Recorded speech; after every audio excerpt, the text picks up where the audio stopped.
সুপ্রভাত বন্ধুরা, কেমন আছো তোমরা? আশা করছি সবাই খুব ভালো আছো, সুস্থ আছো। আমিও ভালো আছি। আবারও একটা নতুন সকাল, আবারও একটা নতুন দিনে তোমাদের সকলকে সাথে নিয়ে আজকের ব্লগটা স্টার্ট করছি। তো এখন বাজে হলো 6:30। তো উঠেছিলাম তোমার হলো 5টা নাগাদ। উঠে একটু কফি করিনি, লিকার চা করতে গেছিলাম। গলাটা ভীষণ ব্যথা করছিল। তো আগের দিন রাতে না আমি একটু কোল্ড ড্রিঙ্কস খেয়েছিলাম লুকিয়ে, তো সেই কারণেই আমার এই অবস্থা। তো মেয়ে বুঝতে পেরেছিল, মেয়ে তো খুব বকাবকি করলো যে এখন যদি শরীর খারাপ হয় তাহলে কী অবস্থা হবে। তো যাই হোক, আমি যখন লিকার চা করছিলাম তখন তোমাদের দাদাভাইকেও দিলাম, আর শাশুড়ি মাও আওয়াজ পেয়ে উঠে যায়, তো বলল আমাকেও দাও। তো যাই হোক, সকালবেলা এক কাপ লিকার চা খেয়ে তারপরে বাইরের সমস্ত কাজ করলাম, করে জামা কাপড় ধুয়ে একেবারে চলে এসেছি রান্নাঘরে। সকালের টিফিনটা সেরকম আছে কিছু করিনি, ওই কেনা খাবারই ছিল, মানে চিড়ে ভাজা, তারপরে চানাচুর, এইগুলো দিয়ে কাটিয়ে দিলাম। আর আজকে রান্না করব হলো আলুর দম আর ফ্রাইড রাইস। কদিন ধরেই তোমাদের দাদাভাই এত করে বলছে যে ফ্রাইড রাইস করো, ফ্রাইড রাইস করো। তো ফ্রিজে মাছ রয়েছে, করার একদমই ইচ্ছা ছিল না। তো দোনো মনো করতে করতে না বেলা 12টার সময় রান্না বসালাম। তো এখানে দেখো আলুর দমটা কষিয়ে জল দিয়ে দিয়েছি, আর একটু গরম জল দিলে ঝোলে ভালো হয়, কিন্তু আমি না খেয়াল করতে পারিনি, তোমার ঠান্ডা জলই দিয়ে দিয়েছি। যাই হোক, আলুর দমটা খারাপ হয়নি, ভালোই হয়েছিল। আর ফ্রাইড রাইসের সমস্ত সবজিগুলো কেটে একটু ভাজা ভাজা করে নিয়েছি, তারপরে সবজির মধ্যে একটু ঘি দিয়ে দিলাম। আর আমি ফ্রাইড রাইসে না খুব একটা মিষ্টি দিই না, এতে তো সুগারের পেশেন্ট আছে, তো সেই কারণে আমি খুব একটা মিষ্টি দিই না। আর এই মেয়ের জন্যই একটু ছিটাফোটা দিতে লাগে, তাছাড়া একদম যে খুব কড়া মিষ্টি সেটা করি না। এইরকম সাধারণ ঘরোয়াভাবে করি, মানে সেরকম যে একদম পরিপাটি করে করা সমস্ত কিছু দিয়ে সেই ধরনের কিছু, যখন যেটা হাতের কাছে থাকে সেটা দিয়েই করে ফেলি। আমার কাছে তো ফ্রাইড রাইস করা মানে ভাজা ভাত ভাজা। তো যাই হোক, দেখো এখানে সবজিটাকে সমস্ত রকম সবজি দিয়েছি, আর ফুলকপিটা একটু বেশিই দিয়েছি কারণ, আর এখানে দেখো কিশমিশ দিয়েছি, আর কাজু বাদাম ছিল না ঘরে, সেই জন্য আমি কাজু বাদামটা। তো রান্নাটা কমপ্লিট হয়ে গেছে, আর আজকে অনেকটা দেরি হয়ে গেছে, করবো না করে আবার সেই ফ্রাইড রাইস করেই ফেললাম। আর কদিন ধরে তোমার দাদাভাই বলছে জিরে রাইস দিয়ে ফ্রাইড রাইস করতে, তো সেটা করতে করতে অনেকটা সময় লেগে গেল। এখন বাজে তোমার 2:30। তো এই পেয়ারাটা এখন খাবো।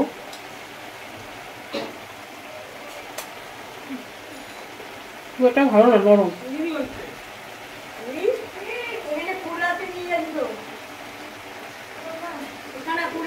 একদম পানসে পেয়ারাটা, দেখতে সুন্দর কিন্তু একদম ভালো না।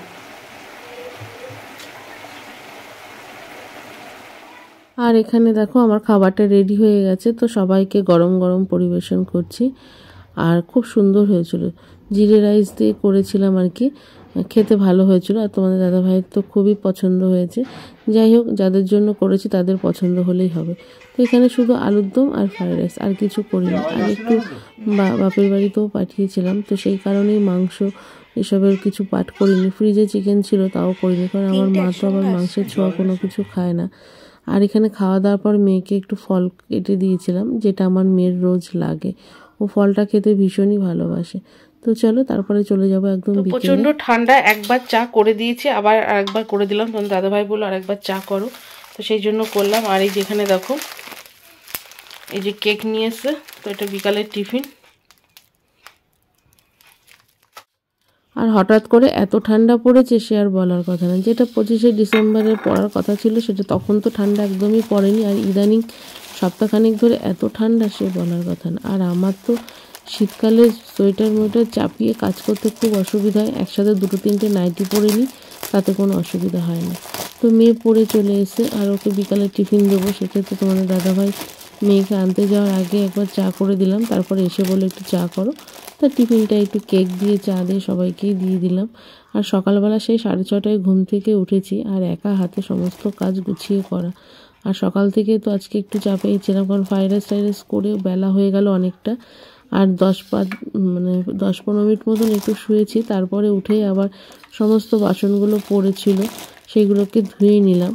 আর এখন হাত পাগুলো আমার অবশ হয়ে আসছে, এত ঠান্ডা সে আর বলার কথা না। তো চলো তোমাদের দাদাভাইকে ওই ঘরে বসে আছে, সেখানে চাটা দিয়ে আসি। আর আজকে আর কফি করিনি, দুধটা রেখেছি, একটু পিঠে করার ইচ্ছা আছে, জানি না করতে পারবো কি না।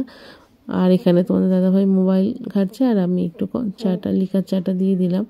আর মেয়ে, শাশুড়ি মা সবাইকেই দিয়েছি। আর আলোটা কিরকম লাগছে, ওই লাইটটা লাগানো চলছে।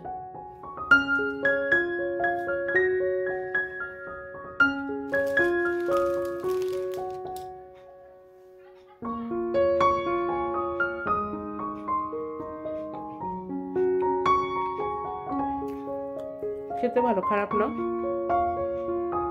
কিন্তু প্রচন্ড মিষ্টি।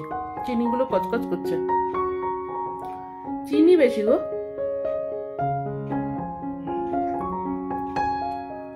চিনি বেশি।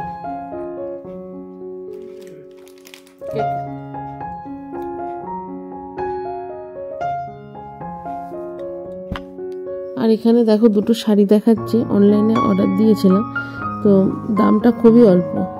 আর এটা নিয়েছে তোমার হলো 130 টাকা, আর একটা নিয়েছে 220 টাকা, মানে এত অল্প টাকার শাড়ি। তো ভেবেছিলাম কেমন হবে, তো দেখলাম যে না, খারাপ না, খুব একটা খারাপ না। একটা গামছা কিনতে গেলেই 150 টাকা দাম নিয়ে নেয়, আর এখানে তো একটা শাড়ি, তাও আবার ব্লাউজ পিস আছে। তো দেখো শাড়িগুলো একটু তোমাদের খুলে দেখাচ্ছি।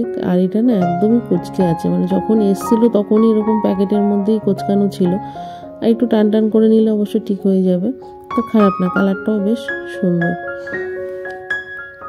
তো কি মনে হলো, ঝোঁকের মাথায় নিয়ে নিলাম, যে এত কম পয়সার শাড়ি পাওয়া যায় নাকি, যদি পছন্দ না হয় তো ফেরত দিয়ে দেবো, সেই মনে করে মানে অর্ডারটা দিয়েছিলাম। আর এখানে দেখো ভালো করে খুলে দেখাচ্ছি তোমাদের, একটু ভেতরটা কোচকানো রয়েছে, প্যাকেটটার মধ্যেই ছিল, একটু টান করে রেখে দেবো। আর এটা লম্বাও আছে, বহরে অনেকটাই লম্বা আছে, আমি তো দেখে অবাক। তারপরে দেখো এখানে আরেকটা শাড়ি, এই শাড়িটাও খারাপ না, এটাও অনেকটা বড় আছে, আর এটা ব্লাউজ পিস আছে। আগেরটার ব্লাউজ পিস নেই, তবে এই শাড়িটার ব্লাউজ পিস আছে। তো কেনাই পরবো বলে মনে হয় না, কিনে ঘরে রেখে দেওয়া। তোমাদের দাদাভাই তো খুব বকবক করলো, আমার মা বোন সবাই রেগে গেছে। তো দেখো শাড়ির কালারটা কিন্তু খারাপ না, এত অল্প টাকায় আর এর থেকে আর ভালো কী হবে। তো যাই হোক, চলো বন্ধুরা আজকের মতন এখানেই ভিডিওটা শেষ করছি। ভালো লাগলে অবশ্যই একটা লাইক করো, আর খুব ভালো লাগলে আমার চ্যানেলটাকে সাবস্ক্রাইব করে পাশে থেকো।